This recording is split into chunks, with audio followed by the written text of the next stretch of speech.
All right, hi everyone. Welcome to today's webinar. A/B testing and web optimization is about to change what you need to know.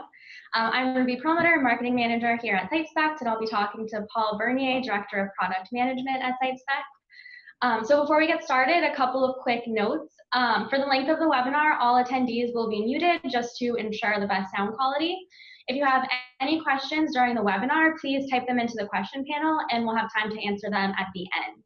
And then finally, this webinar is going to be recorded, and after this session, we'll send an email to everyone with a link to the recording so you can catch up or watch it again whenever you have time. So we'll jump in and get started with the topic of the day. Let's dive in. All right, so Paul, why are Safari and Firefox making these tracking protection changes now, and what exactly are they trying to do? Yeah, so it's a big deal, right? You hear about this every day.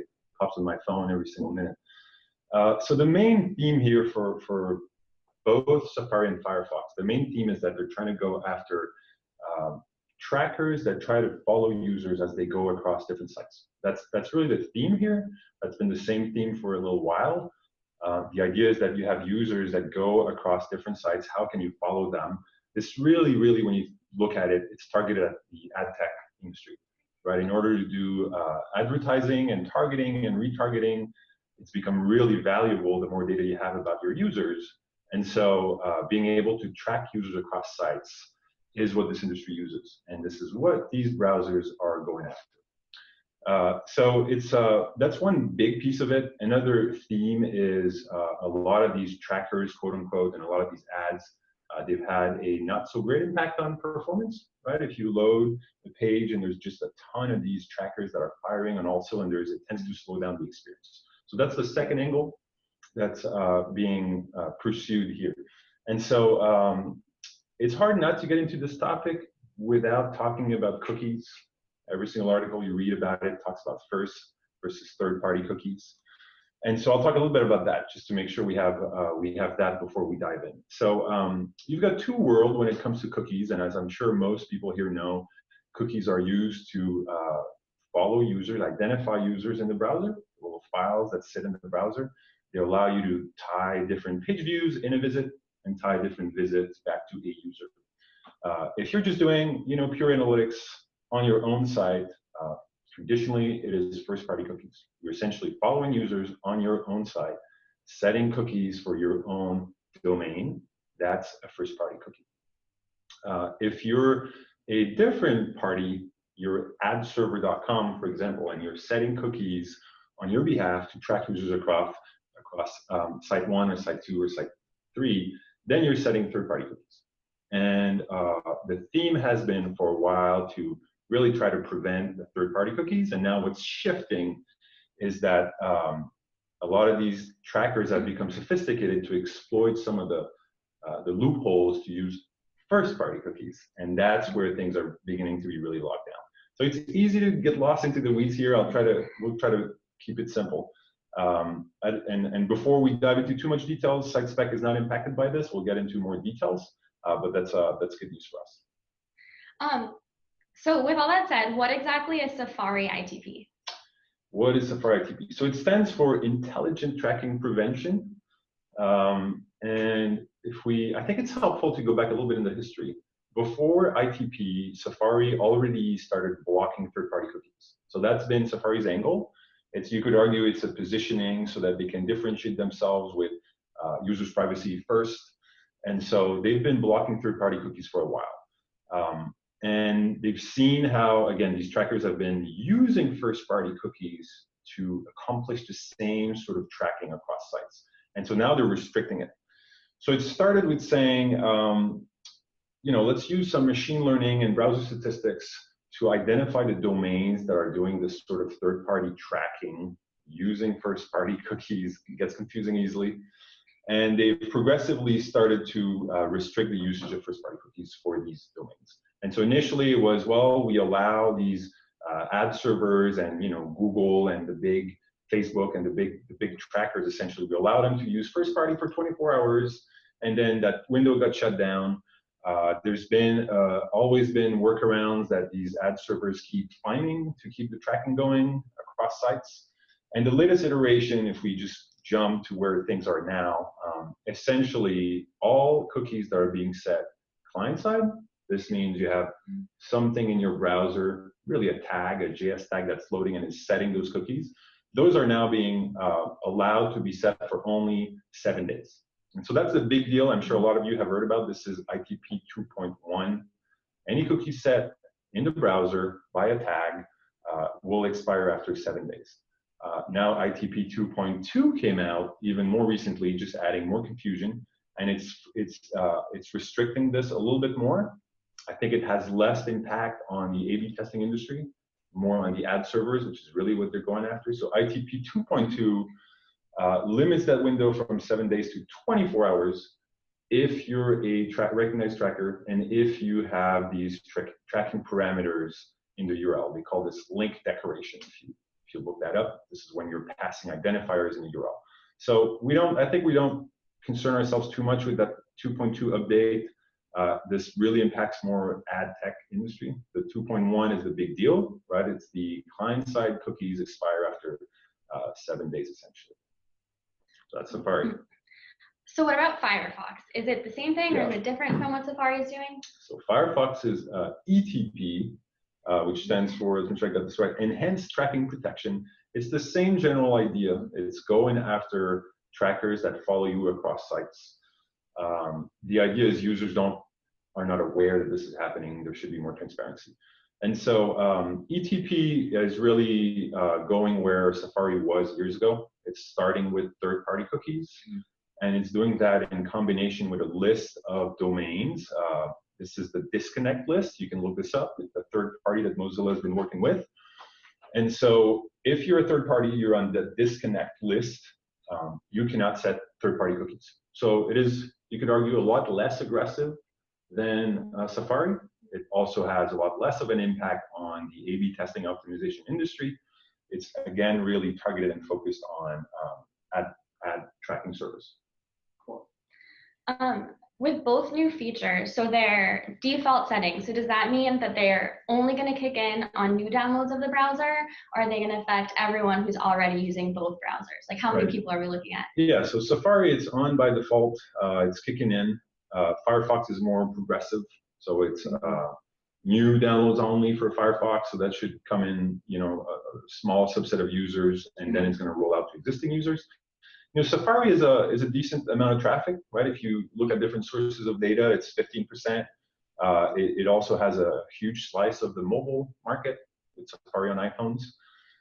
So that's a pretty significant chunk of users that are being impacted by that. How does it impact SiteSpect and our users specifically? Yeah, so good news for us, we're not impacted, right, for two reasons. One is SiteSpect uses first-party cookies. This is how we make sure that we track users consistently in terms of analytics from pages to pages, from visits to visits. This is also possibly more important. This is how we allow consistency across visits. So if you're a user, you get assigned to a certain variations in your first visit. You come back to the site a week, 2 weeks later, days later, you will get the same consistent experience. We use first-party cookies for that. This is pretty common in the industry, the idea of using first-party cookies for testing. The big difference here is that SiteSpect is not a tag. We're not using JS tags. We're not setting up cookies client-side. We set them in a server-side way, right? SiteSpect sits in the flow of traffic. This allows us to set cookies just as if they were set server-side. So we don't have this problem. We're set, we have the right approach when it comes to this sort of initiative. It ensures that our customers are aware and have full transparency with how the tracking is done. Great. So what parts of a typical marketing stack then are affected? This is not a great answer, but mostly all parts of your stack. And I know, Ruby, this is something you have on your mind because you're doing marketing for SiteSpect. But if you think about all the different pieces from campaign management, marketing automation, web analytics, A/B testing, obviously, all of these techniques, they leverage cookies. A lot of them leverage third-party cookies. Really, this is when you get into the targeting and the retargeting and the ad space. This is where you're really getting impacted, mostly by the Safari update, but also Firefox for the ad space. So attribution is a big problem here. Attribution is this idea of, hey, you're managing all these campaigns, right? You're doing email, you're doing AdWords, you're doing ad spending. How do you make sure that when someone converts on your side, can you tie the spending back to the conversion? And so with this third-party crackdown, it's making it really, really hard to follow users through their journey across different sites and visits to tie the original source back to the conversion. So for all of these tools, it's becoming a big challenge. And the subtlety here is the 7-day policy. So if your users come back really frequently to your website within 7 days, in theory, you're good, because that doesn't go extend the threshold. If a user leaves your site for more than 7 days and come back, that's where the cookie is completely dropped, which means the user is now a completely new user from the face of these tools. So that's a big problem.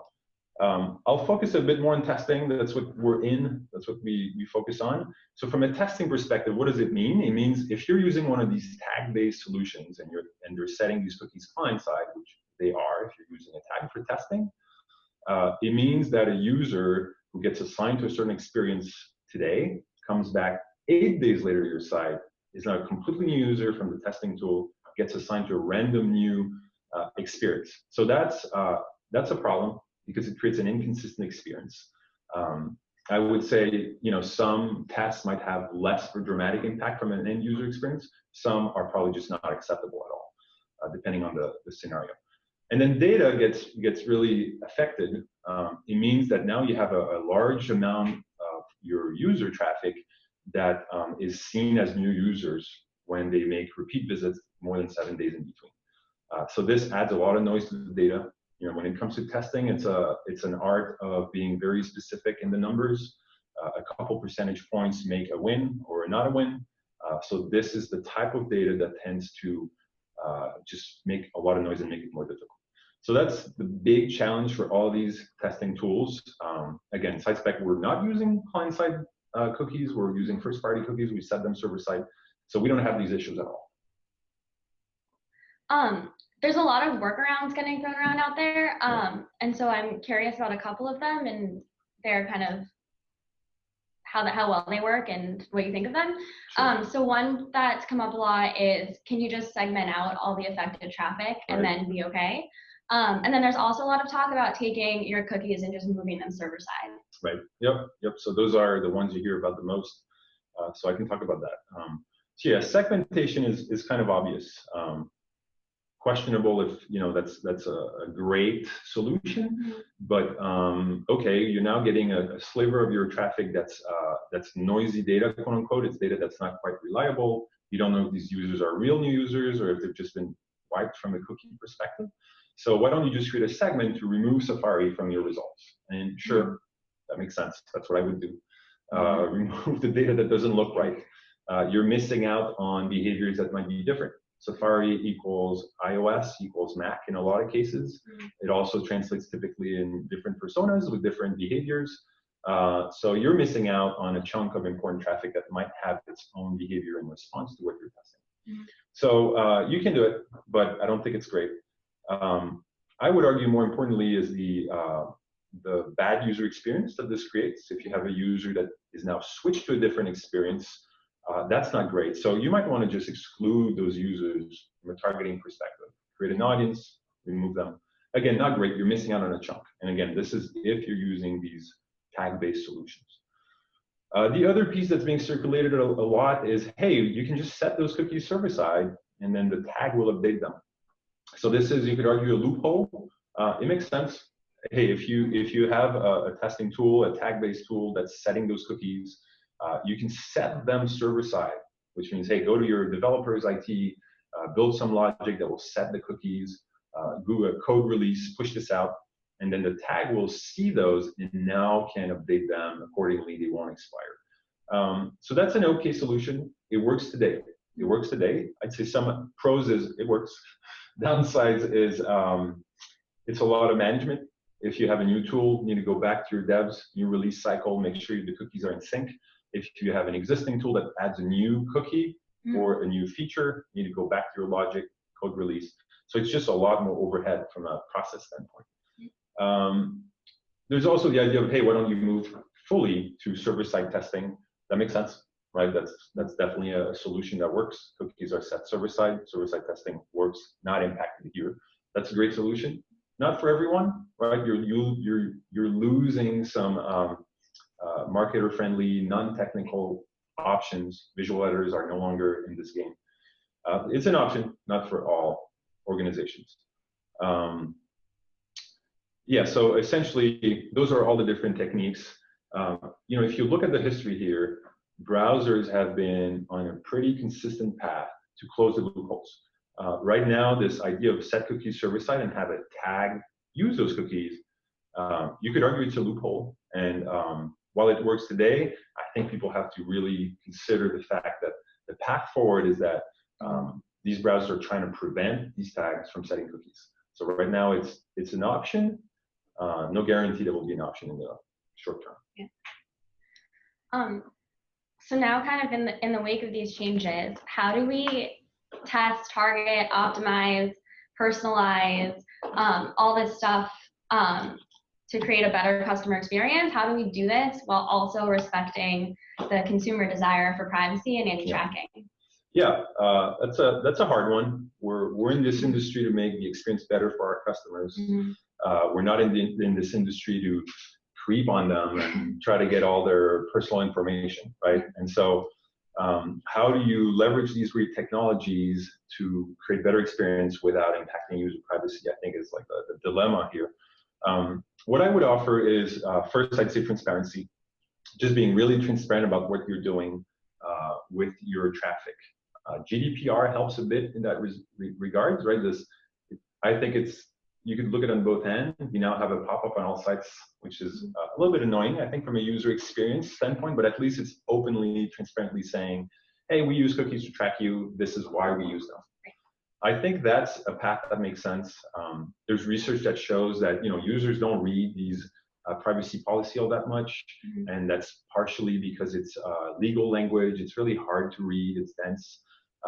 Making those privacy policies a lot easier to digest. There's been some research out there that shows that you can make this simple for users to understand, makes them feel more comfortable. That's another thing you can do. More maybe focus on testing and tracking. I'd say if you focus on really trends and aggregated data, and you don't try to capture user-specific attributes in terms of identifiers, if you're just about the source and the behaviors and where are you losing users across their journey, this all makes sense. This is what, this is using data to make the experience better. This is not about tracking a user's every movement. So the general theme here is try to focus on trans aggregated data. And I think that's the path moving forward. Keeping an eye on updated technologies, because things are going to change. Cookies might be reaching the end of their life. We'll all have to adjust a little bit. But keeping an eye on those things, I think, is also important. Yeah. Thank you so much. We'll turn now to take questions. So we'll start with something that kind of came up in your answer to this last question, which is are these changes related at all? How do they relate to GDPR and upcoming CCPA? Is this kind of in the same ballpark or not? Yeah, so it's you could argue it's the same universe, which means being more transparent about data when it comes to your users. That said, it's a different solution, right? GDPR is a bit more about being transparent and offering the option to remove all data that you have collected on behalf of a user if the user asks. So if you say, hey, site.com, I want you to get rid of all my data, the site has an obligation to do it. CCPA, which is the California version, is similar. It has a bit more into it. So it is different, but it is the same umbrella. I think one thing that's clear is if you're GDPR compliant, you're still going to be impacted by these third-party cookies issues. Great. Next question is, do we know if Google Chrome is making any changes? Yeah, so my opinion is as good as any on this one. But Google officially released and announced some of their how they're going to approach privacy in the developer or the Google I/O conference recently in May, I think. And the approach that Google seems to be taking is put the burden on the browser, the user in the browser, to say, I want to be tracked or I don't want to be tracked. So, you know, obviously Google has a huge interest in this whole industry. Their primary revenue source is through tracking in the ad tech industry. And so I think they're going with small steps. But for now, everything it seems like Google is positioning is we're going to make it easier for users to opt out, as opposed to defaulting to no tracking. And you know, I think that makes sense. There's also talks and theories about a new ID that will replace cookies. Again, I think this is all, we'll see what the future brings, but it's an interesting position that Google's in. All right, our next question is about another workaround. And the question is, would another option for tag-based platforms be to integrate and utilize a DMP or audience manager that is implemented server-side for test targeting? Yes, that's a great question. If your DMP has the ability to set cookies server-side, yeah, this should work. You just need to make sure that it's in sync in terms of all the cookies that are required for all your different tools of your stack. So this is a little bit of an effort to try and go through and make sure it has all of that. I can't really say if there's native options there, but server-side setting the cookie, however they're set server-side for your own origin, your own domain. This should work fine for now. Great. All right, next question is, so should you go review all the tools in your stack? Is this mostly something that tools are going to kind of take care of, or is it something that as a marketer, like you got to go in and be super vigilant about? I think Ruby, you should go and look at all the tools. Okay. Definitely. I think that's the right thing to do. Yeah.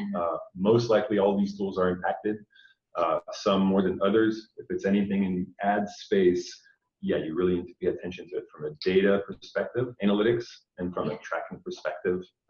Campaigns are definitely impacted. And some tools will say, hey, you can combine different tracking techniques. Others will be like, check this, whatever.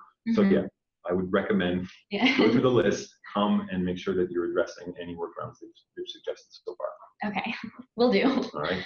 All right, I think that's a good note to end on. Thank you so much. Great Thank talking to you. Likewise. All right. All right. Thank you, everyone. So again.